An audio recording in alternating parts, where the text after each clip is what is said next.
Assalamualaikum warahmatullahi wabarakatuh. Kepada yang terhormat Ibu Yeni dan Ibu Erni selaku penguji ujian praktek Bahasa Indonesia. Perkenalkan, nama saya Kamila Rahmasari dari kelas 12 IPS 2 absen 18. Pada kesempatan kali ini saya akan menceritakan dongeng tentang Keong Mas.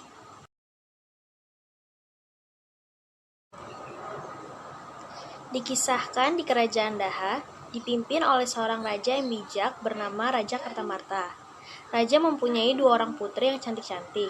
Putri pertamanya bernama Dewi Galuh, sedangkan saudaranya bernama Chandra Kirana. Berbeda dengan Dewi Galuh, Chandra Kirana sudah mempunyai tunangan. Sang tunangan merupakan putra mahkota dari Kahuripan yang bernama Raden Inu Kertapati. Suatu hari, Raden Inu pergi ke kerajaan Daha dan berniat untuk melamar Chandra Kirana. Sisi istana kaget, namun juga bahagia mendengar berita itu. Dewi Galuh yang juga menaruh hati pada Raden Inu pupus harapannya melihat cintanya bertepuk sebelah tangan. Jauh di dalam lubuk hatinya, ia tak bisa menerima hal ini. Ia merasa sangat benci kepada Chandra Kirana.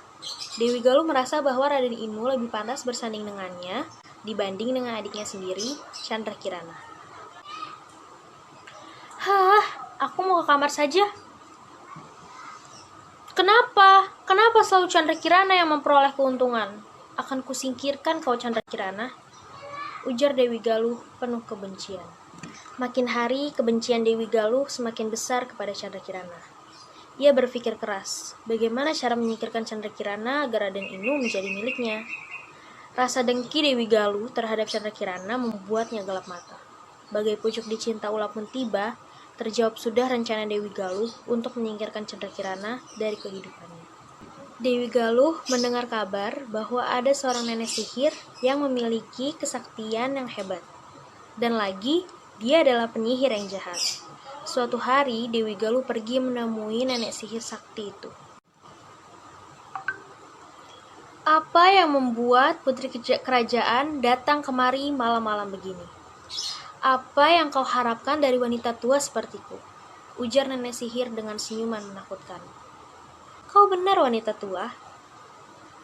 Aku jauh-jauh datang ke sini karena mendengar kabar jika kau adalah wanita yang sakti, ujar Dewi Galuh. Lalu apa yang kau harapkan dariku yang sudah tua ini, Tuan Putri? Nenek tua, aku ingin menyingkirkan Chandra Kirana. Hei, bukanlah dia adalah adik kandungmu yang sangat dicintai oleh rakyat Daha? Tanya nenek penyihir. Aku tidak peduli. Dia telah merebut Raden Inu dariku. Harusnya aku yang lebih pantas bersanding dengan Raden Inu. Apa yang harus kulakukan, Tuan Putri? Tanya nenek penyihir sambil terkekeh jahat. Aku ingin engkau menyihirnya menjadi apa saja. Pokoknya dia harus disingkirkan dari istana. Baiklah, Tuan Putri, jika itu keinginanmu. Caranya sangat mudah. Bawa saja Chandra Kirana menemuiku. Aku akan segera melaksanakan apa yang kamu mau. Kesepakatan dengan nenek penyihir pun sudah dibuat. Dewi Galuh segera pulang kembali ke istana. Ia memikirkan bagaimana cara membawa adiknya keluar dari istana, sedangkan Chandra Kirana berada di pengawasan yang ketat. Hari bahagia Chandra Kirana dan Raden Inu semakin dekat. Dewi Galuh mendapat sebuah ide jahat untuk memfitnah Chandra Kirana. Keesokan harinya, Chandra Kirana dituduh melakukan hal yang tidak-tidak dengan pengawal kerajaan. Raja yang mendengar kabar tersebut sangat murka. Apa yang kau lakukan, Chandra Kirana? Bentak ayahnya, Raja Kertamarta. Aku tidak melakukan yang dituduh kakak Galuh, ayahanda, jawab Kirana dengan memelas. Dia bohong, ayah. Galuh melihatnya sendiri, ujar Dewi Galuh bersungut-sungut. Dengan berat hati, Raja Kertamarta mengusir Chandra Kirana dari istana Daha. Padahal hari pertunangannya dengan Raden Inu hampir tiba. Di luar istana, Chandra Kirana bingung akan pergi kemana. Ia menyusuri jalanan sendirian. Dari jauh, perlahan mendekat seorang nenek tua berpakaian kuda hitam yang menghampiri dirinya. "Halo gadis cantik, apa kau yang bernama Chandra Kirana?" ujar nenek tua itu dengan senyum sedikit menyeramkan. "Ya nek, ada yang bisa Kirana bantu?" ujarnya ramah. "Baiklah, terima ini Chandra Kirana, aku akan mengutukmu menjadi seekor keong emas," ujar nenek misterius itu. Chandra Kirana yang masih belum paham dengan apa yang terjadi. "Aku tidak mengerti maksud nenek," ujar Chandra Kirana. "Baiklah, akan aku jelaskan. Tuan Putri, aku adalah penyihir suruhan Dewi Galuh, saudaramu." "Hah? Apa hubungannya nenek dengan Dewi Galuh?" tanya Chandra Kirana. "Tuan Putri, aku adalah penyihir suruhan Dewi Galuh, saudaramu." "Hah? Apa hubungannya nenek dengan Dewi Galuh? Apalagi alasannya jika bukan karena Raden Inu lebih memilih dirimu dibanding Dewi Galuh?" jawab nenek sihir singkat. "Apa? Ternyata semuanya hanya gara-gara itu. Jika aku tahu Dewi Galuh juga menaruh hati pada Raden Inu, Kirana tidak akan menikahinya," ujar Chandra Kirana. "Cukup sudah pembicaraan yang tidak berguna ini, Tuan Putri. Bersiaplah. Aku akan mengubahmu menjadi keong." Nenek sihir mengarahkan tongkatnya ke Chandra Kirana. "Kamu bisa kembali ke wujud aslimu jika Raden Inu bisa menemukan keberadaanmu," jawab nenek sihir sambil terkekeh. Tiba-tiba sekujur tubuh Chandra Kirana diliputi asap tebal.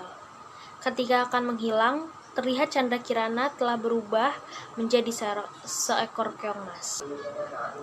"Kutukan ini akan hilang jika kau bertemu tunanganmu. Dan sebelum itu terjadi, kunyahkan dulu kau," ujar Dewi Galuh dengan tawa jahatnya. "Kenapa kakak begitu jahat kepadaku? Apakah aku pernah melukai kakak?" sedih Chandra Kirana. Chandra Kirana yang berubah menjadi keong emas pun terbawa arus sungai menjauhi kerajaan Daha.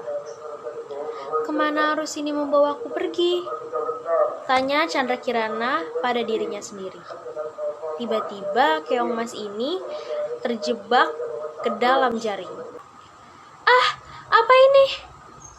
Wah, keong berwarna emas. Belum pernah aku melihat keong seperti ini." Ternyata jaring tersebut milik seorang nenek tua yang sedang mencari ikan. Sang nenek membawa keong emas pulang ke rumahnya. Ia merawat keong emas ke dalam sebuah tempayan. Tanpa pengetahuan sang nenek di pagi hari, keong emas berubah menjadi wujud manusia kembali hingga di siang hari.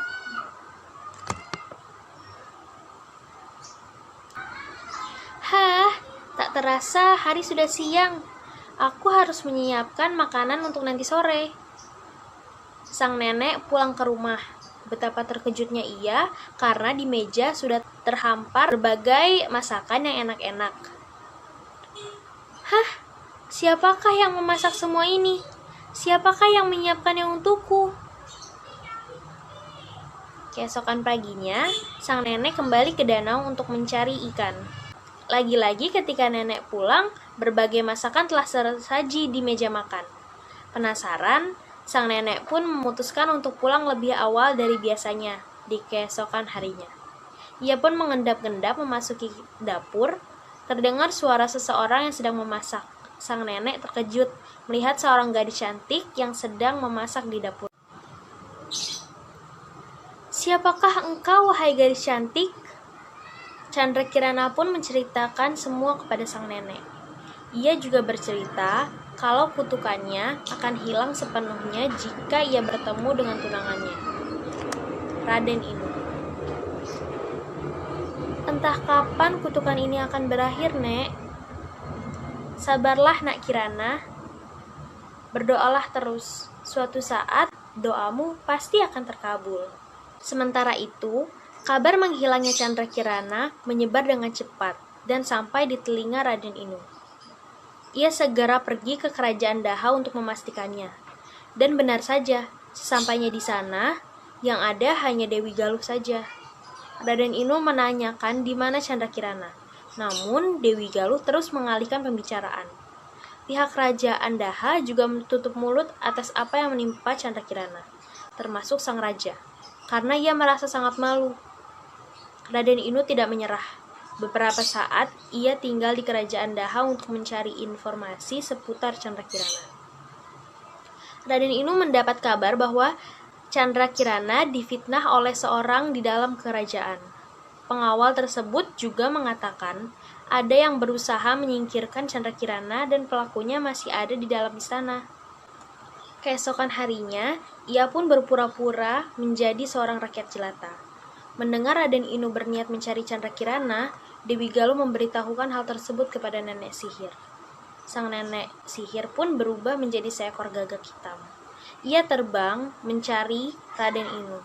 Raden Inu yang dalam perjalanan mencari tunangannya tiba-tiba dikejutkan oleh datangnya gagak yang bisa berbicara. Ke kiri, ikuti aku, ujar gagak itu.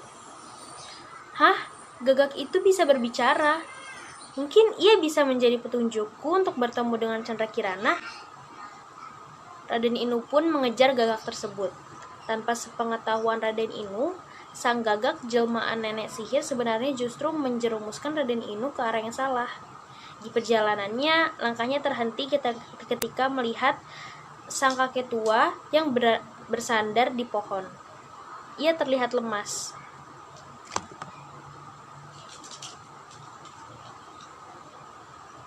Kek, apakah kau baik-baik saja?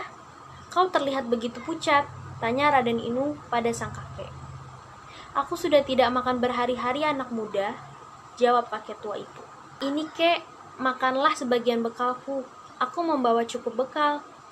Terima kasih anak muda. Sembari makan, Raden Inu menceritakan semua kepada sang kakek.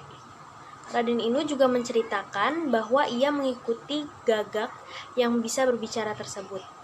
Tanpa diduga, sang kakek mengayunkan tongkatnya ke arah sang gagak. Gagak pun terjatuh.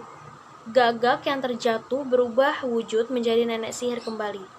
Ternyata, sang kakek itu adalah orang yang sakti. Ia memberitahu kalau gagak itu jelmaan nenek sihir yang jahat. Ia juga menyuruh Raden Inu untuk mencari Candrakirana di desa Dadapan. Sampainya di desa Dadapan, ia berhenti di sebuah rumah pondok untuk meminta air minum. Ketika hendak meminta air minum, betapa terkejutnya Raden Inu. Ternyata ia berhenti di rumah sang nenek yang merawat keong mas Candrakirana. Candrakirana dan sang nenek nampak kaget sekaligus gembira melihat sosok Raden Inu. Perjumpaan Raden Inu dan Candrakirana membuat semua kutukan Candrakirana sirna. Mereka kembali ke istana Daha. Candrakirana menceritakan semua kepada ayahnya. Takut akan mendapat hukuman, Dewi Galuh segera melarikan diri dari kerajaan Daha dan tak pernah kembali lagi. Akhir cerita, Candrakirana dan Raden Inu hidup bahagia bersama. Sang nenek yang telah merawatnya ikut diboyong ke istana. Nasihat dari cerita ini adalah sifat iri dan dengki bisa memperkeruh pikiran kita. Hilangkanlah sifat iri dan dengki dengan selalu bersyukur dan berpikir positif. Terima kasih.